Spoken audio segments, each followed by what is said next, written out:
In this video I'm going to show you how to find the limit of a function given by its graph. So let's go ahead and get started. Let's go from the top to the bottom. So first let's find all the limits at -2. So let's find the function and its outputs when x is equal to -2. So this is x equals -2. This is what the function looks like when x is around -2. So we can see that as x getting closer to -2, the graph of the function gets closer to this point, right? What is that point?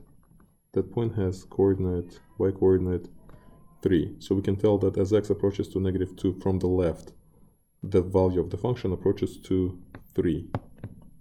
And it happens from either direction. So both one-sided limits are equal to 3, and therefore the two-sided limit also equals to 3.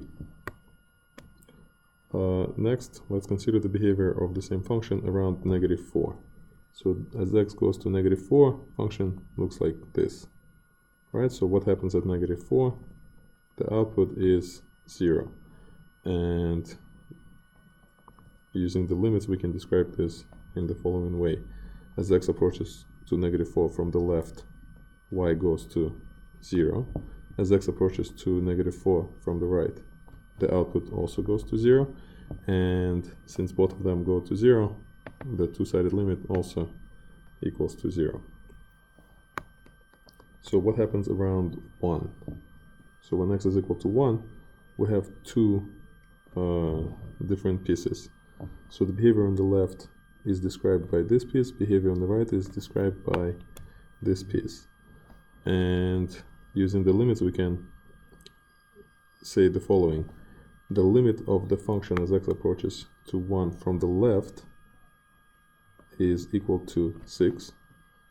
The limit of the function as x approaches to 1 from the right is equal to 3. Since they do not connect, we say that the two-sided limit does not exist. Now what happens at 3? At 3 we have these two behaviors. So again, the behavior on the left is not the same necessarily as the behavior on the right. So using the language of limits we can describe this behavior as the limit of this function as x goes to 3 from the left is equal to -infinity because it goes down. Limit of the function as x goes to 3 from the right, so it's this piece right here, equals also to -infinity. Since both of them are -infinity, we can say that the two-sided limit is also -infinity. And now let's describe the end behavior of this function. So what happens as the inputs get infinitely small?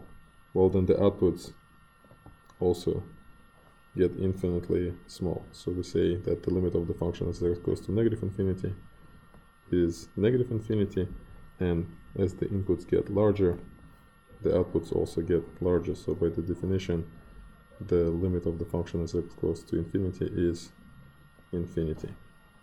So this is how you determine the limits of a function from its graph.